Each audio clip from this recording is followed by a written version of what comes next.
Break के बाद चलिए आगे बढ़ते हैं। सीधे एक बार फिर से आपको लेकर चलते हैं वॉर मेमोरियल, जहां पर इस वक्त 1971 की जंग में शहीद हुए जवानों को याद किया जा रहा है, उन्हें श्रद्धांजलि दी जा रही है। खास तौर पर एक कार्यक्रम का आयोजन, क्योंकि इस युद्ध के 50वें साल की आज शुरुआत हो गई है। 1971 में ये लड़ाई हुई थी और सिर्फ 13 दिनों में पाकिस्तानी सेना को घुटने टेकने पड़े थे। पाकिस्तान के उस वक्त सैनिक तानाशाह थे याहिया खान, जिन्होंने अपने देश के ही पूर्वी भाग यानी जो इस वक्त बांग्लादेश है, वहां पर लोगों का दमन बड़े पैमाने पर शुरू कर दिया था। लोगों को कुचला जा रहा था और उस दौरान भारतीय सेना ने एक स्टैंड लिया। एसपी सिन्हा साहब हमारे साथ जुड़ चुके हैं, रक्षा विशेषज्ञ के तौर पर। सीधे उनका रुख करते हैं। बहुत बहुत स्वागत है सिन्हा जी आपका न्यूज नेशन पर। ये जनरल बिपिन रावत, अनिल गुप्ता जी हमारे साथ जुड़ चुके हैं।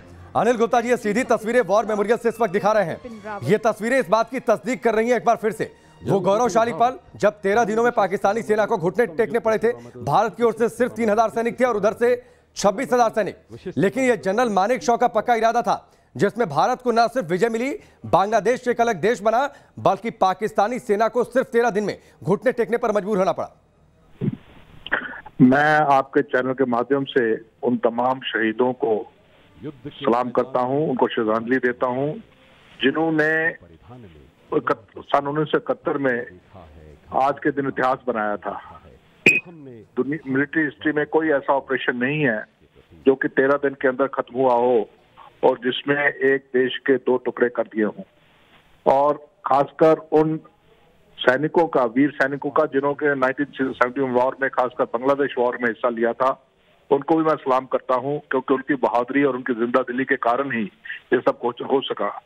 जैसा आपने कहा, फील्ड मार्शल मानेकशॉ उसमें चीफ ऑफ आर्मी स्टाफ थे और जनरल अरोड़ा इस्लामिक कमांडर थे।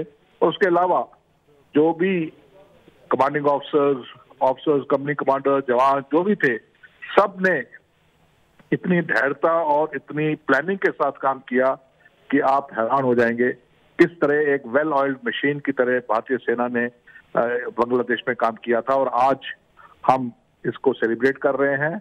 और खासकर पाकिस्तान के लिए एक बहुत बड़ा संदेश है कि अगर उस वक्त, जबकि पाकिस्तान सिर्फ 24 वर्ष का था और उसके 2 टुकड़े हो गए थे, और अगर नहीं सुधरेगा तो अब शायद पाकिस्तान बिल्कुल खत्म हो जाएगा।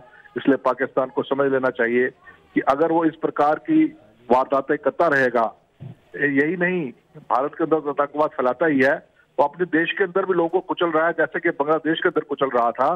तो इस तरह से पाकिस्तान का बचना आसान नहीं होगा। ठीक है, मैं आपके पास आता हूं अनिल गुप्ता जी। 2 तस्वीरें आपकी टेलीविजन स्क्रीन पर है। प्रधानमंत्री मोदी भी पहुंचेंगे और यहां पर 4 मशालों को जलाया जाएगा। 4 मशालें जलाई जाएंगी, जो कि अब देश भर में इन मशालों को लेकर जाया जाएगा। सेना की ओर से ये इन कार्यक्रमों का आयोजन है। ये मशाल यात्रा उत्तर क्षेत्र में गाजियाबाद, मोदीनगर, मेरठ, रुड़की, देहरादून, चंडीगढ़ होते हुए आगे बढ़ जाएगी।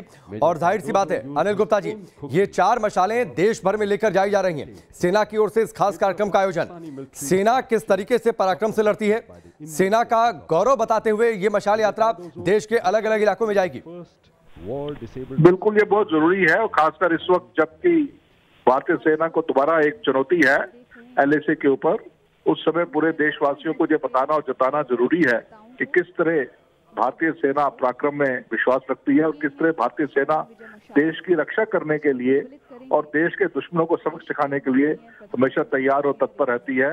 ये मशालें पूरे देशवासियों को इस बात का विश्वास दिलाएंगी।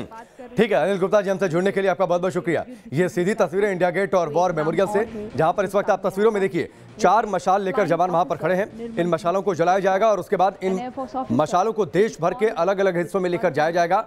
आज पराक्रम का दिन है। पाकिस्तान पर जीत के 50 साल पूरे हो गए हैं और इस 50 साल के पूरे होने पर कार्यक्रम का आयोजन सेना की ओर से। अब आपको दिखाते हैं नियासी टू नियासी, पाकिस्तान की सरेंडर कथा। 15 दिसंबर, यही वो तारीख थी जब 71 की जंग में पाकिस्तानी फौज का गुरूर चूर-चूर हो गया था और इस फतह के बाद पाकिस्तानी फौज ने किया था सबसे शर्मनाक सरेंडर।